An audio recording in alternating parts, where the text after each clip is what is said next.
Welcome, ladies and gentlemen, from me, Guy Munson, Chief Investment Officer of Saracen & Partners, to our regular weekly strategy update.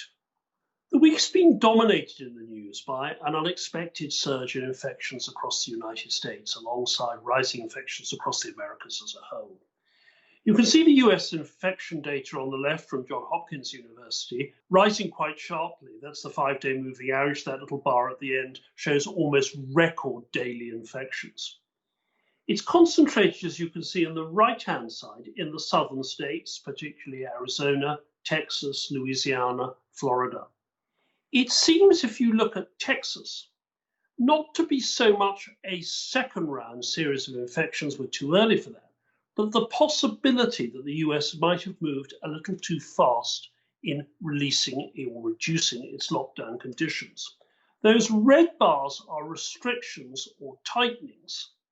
The green bars are openings, and you can see how relatively soon Texas began to relax and the regular easing of lockdown that went with it, and yes, the virus infection rates spike. That's the mirror across a lot of other states. So it's brought into question the speed and tempo of lockdowns globally. Looking at our regular COVID stringency index, which measures lockdown, 0 is no lockdown, the pre-virus conditions, if you like, 100 is full lockdown. You can see China's still keeping a very tight lock. That's that Beijing surge in infections. UK, after extending quarantine, is still one of the tightest lockdown economies. Now we're going to ease in the next few days and weeks. The US has eased quite fast, given the level of its infection rates. And that's a question. Let's put a question mark, if you like, across the tempo of GDP that follows. Note, by the way, Spain now and Italy below 40% of full-time restrictions. What does this all mean? Well, we've been re-crunching the numbers for the global economy. And while we haven't materially downgraded even further the numbers from our previous estimates, a minus 5.8% fall for global GDP is still more than twice the 2009 experience, as you see on the right. The distribution of those returns has altered. We actually haven't been as tough to date on the US as you might have expected, simply because the magnitude of government support is so extraordinary. Estimates from the University of Chicago suggest that more than 60% of those unemployed are actually receiving higher benefits than they did when they were actually employed. Eurozone and UK some further downgrades. The real upgrade actually is Japan, which seemed to have handled the virus and the subsequent economic lockdown particularly well. But the risks in these southern states do show that those numbers can be quite volatile.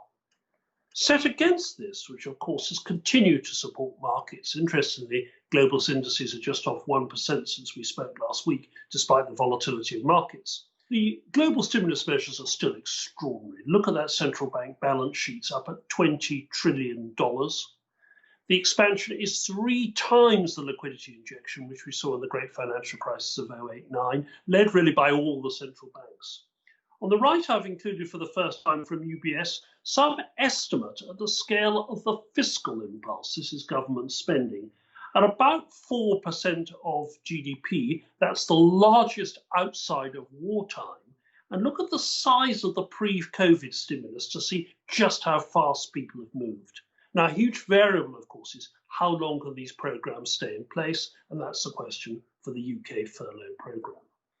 One other thing to remember is the surprise leadership of Europe. We looked at in our last meeting the astonishing achievements which these 3 extraordinary leaders have achieved: Lagarde at the ECB, Merkel in Germany, van der Leyen at the European Commission. The EU recovery plan, hugely ambitious, and for once the EU was surprised, though policymakers very much on the front foot.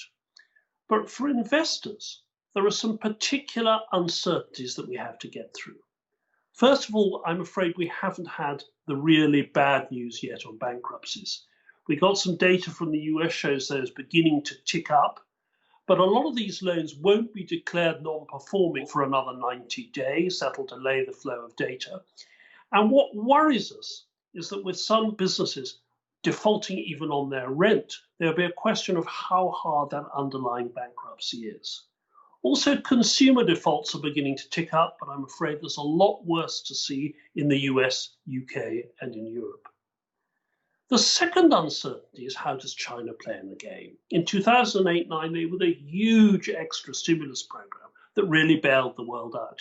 This time they've had a sharp downgrade. You can see that 9.8% fall quarter on quarter in GDP, but nothing like what we've seen in the West. So far, the fiscal program they're promising on the right will stabilize GDP, but it's only at the sort of levels we're seeing in the rest of the world. It's not that huge program which so defined the recovery before. Thirdly, the contraction in the UK in April is particularly severe. That monthly data showing a fall of more than 20% in GDP, in gross value added in services and in production. If you add to that Brexit risk, there is unique challenges here in the UK. Hence our view that Boris Johnson will be keen to strike a deal with the EU. So note the tempo is mildly improving, and in particular, I highlighted last time this paragraph that if possible, they find an early understanding to give clarity to business. So uncertainty number one, bankruptcies; uncertainty number two, Chinese stimulus; uncertainty three, the fragility of the UK economy. So where does that leave us? Well, markets are still extremely well supported by central banks. So I think it unlikely there's an aggressive correction. I've just put on the right the extraordinary level of US money market funds, an extra $1 trillion almost since the beginning of the crisis in zero yielding assets, which should leak in to support equity markets. So we're remaining at our neutral position, adding a little bit in corporate bonds, adding a little bit in alternatives, and believing ultimately that the repression of interest rates remains supportive for financial markets and risk assets in general. Thank you.